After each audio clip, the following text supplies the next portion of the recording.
As a general rule, employers are in a much more powerful position than employees in a labour market.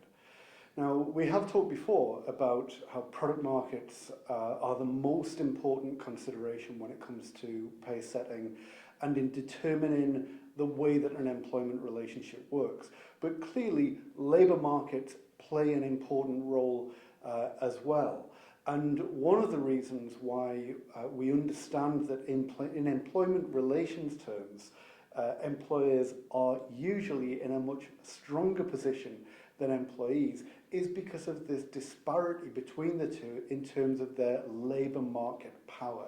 So understanding how those labour market dynamics works is an important part of seeing how the relationships between employers and employees pans out, and how different labour market conditions can give rise to different types of patterns of employment relationships, and also different conditions in which rewards might be more or less attractive to employees, and therefore set in the boundaries of what employers need to consider in determining their reward design approach.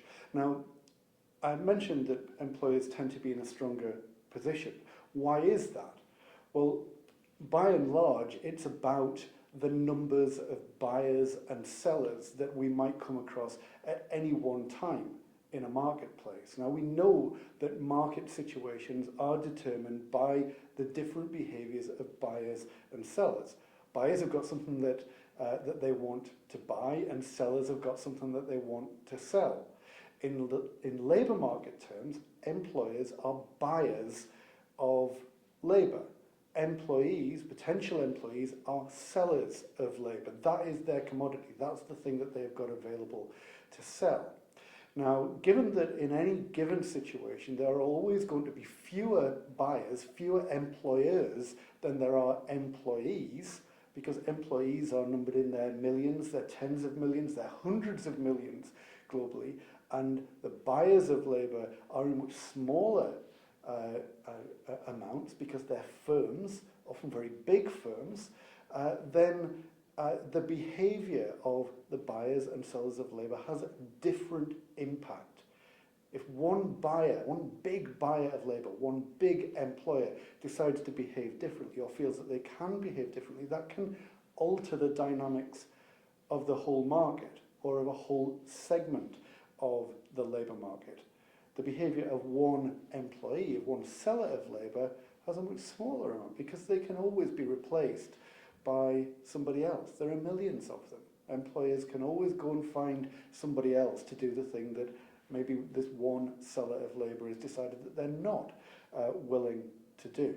So the dynamics underneath all of the differences that we see from time to time in different labour market situations that we will talk about, but underneath all of that is this disparity of power that employers, because of their size, their influence on the market, and obviously their wealth and just their general power in society, that employers tend to be in a more favourable situation. They can shift the market onto a terrain which is more advantageous to them much more easily than employees can do. And it's only in certain situations that employees are able to approach those types or those level of power.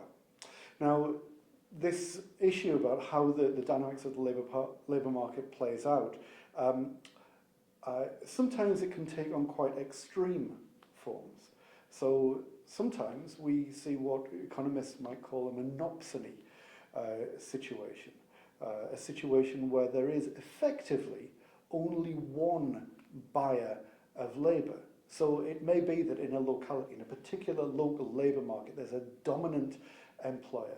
We don't see this much now in developed economies because of increased ability to travel, increased mobility within the labour market. People have the facility to travel further afield. But if we imagine a few generations ago, you would often see whole communities that were dominated by a single buyer of labour, and they could really then effectively set the market.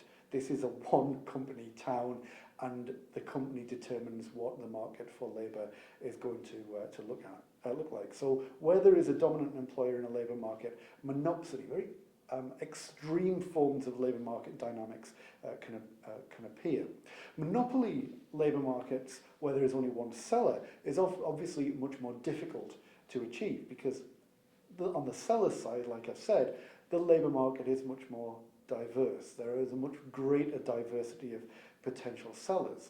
And also buyers of labour are also mobile. And if a labour market looks like it's getting too rigid from their point of view because the sellers of labour are too strong, they can always move to somewhere where there is more flexibility, more options for them to exercise control, where the sellers of labour maybe don't have such a powerful situation. So monopoly labour market situations are much more rare. Again, a reflection of this general underlying disparity of power between employers and employees in labour markets.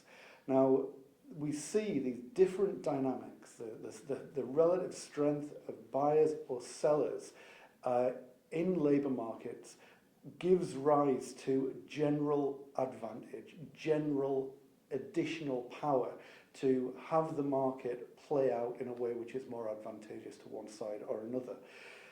So the buyers and sellers of labour, the employers and employees, will try and engineer to encourage the market situation to play more to their side than another. Now, like I say, employers have all kinds of inbuilt advantages to make that so. Employees have historically, and talking about going back over a long period of time, attempted to shift the market dynamics to favour them in various regards. So we can see this going right back to old medieval guilds, the restriction of access to do certain types of work unless you're a member of a certain organisation, that restriction of labour. You can only buy labour from a certain group of people. That's about closing down the market, about increasing the advantage on the seller's side, so that it's a bit more difficult for the buyers of labour, for employers to be able to do whatever they would like to do. And we see this continue in more modern times through the development of trade unions, through the development of closed shop arrangements in organisations, so that you have to be a member of a union in order to gain access to employment in an organisation. A lot of these things we can't do anymore, but they all stem from that same desire to shift the market dynamics in favour of either the buyer or the seller of labour. Now, because of the nature of how political discourse has changed during neoliberal times, we see that these attempts to shift the market as a largely bad thing. But there have been times, and we'll talk about it on another occasion, where attempts to alter these market dynamics for policy reasons has become a matter of political concern. Not to stop it happening, but to encourage it. And there are some good reasons for that to take place, which we'll look at later. So, the market dynamics generally in favour of employer, not so much in favour of employees because of their inbuilt advantage and disadvantage, but not usually lying at either end of the continuum between monopsony situations or monopoly situation, somewhere in between. And it differs depending upon the nature of the employer, on the nature of the employee, the nature of the work, the nature of the jobs, the nature of the skills that are being bought or sold. That in some locations, for some jobs, in some industries, in certain economic situations, that some things are more rare, some things are more common. Where they're more rare, they tend to be more valuable. Where they're more common, they tend to be less valuable because there's a greater supply of them. And buyers of labour have always got more choices to be able to find someone who's willing to take the job for a little bit less. But where the market is tighter, where the skills are more rare, more valuable, they can push the price up. They can demand better rewards. Buyers have to work harder than they otherwise would. And so in these situations, we see the market advantage, the power within labour markets swinging between seller and buyers. That employees in certain situations might enjoy certain advantages. In other situations, the advantage is much more firmly on the employer's side.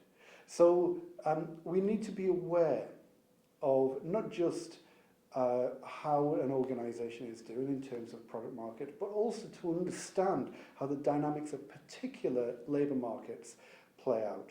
That in some localities, amongst certain skills, the labour market dynamics are different. So we need to look at what is going on in those markets. We need to understand just how valuable, how rare a particular group of skills or a particular group of potential employees might be. We need to be aware of broader changes around markets, about how things like outsourcing and offshoring might change the dynamics fundamentally, about how certain skills and certain abilities simply become redundant through the advance of technology, that certain things can just be digitized, to be automated, and they just disappear as a market advantage. And in those situations, the advantage swings entirely to the buyer of labour, because the skills that sellers might have had previously simply no longer figure. They're no longer a source of value in the labour market. And these are the dynamics that we need to understand when we look at any situation where an organisation is thinking, how much do I need to pay? How generous do I need to be in terms of my rewards? How am I going to attract the people that I need to my organisation? It's this awareness of the labour market, of its dynamics, and in the rarity of the labour that I'm trying to recruit.